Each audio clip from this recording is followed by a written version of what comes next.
Most of what we do is sheet metal working. We don't do foundry work, you know, casting and that type of thing. Uh-huh. That's obviously a different discipline. But apart from that, we're equipped to do most things to do with metal bashing. Oh, that's the technical term for it, is it?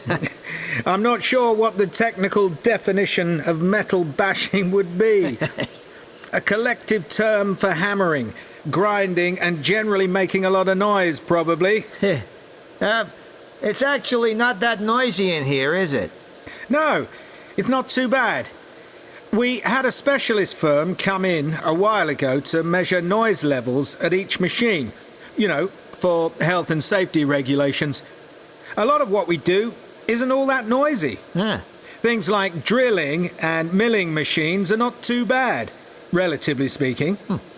Anything involving abrasives tends to be noisy, things like grinders, even if they're only hand tools. And that big press over there makes a loud bang when they're shearing steel. All right. It certainly saves a lot of time, though, compared with flame cutting or sawing with a grinder blade. So it's guillotine?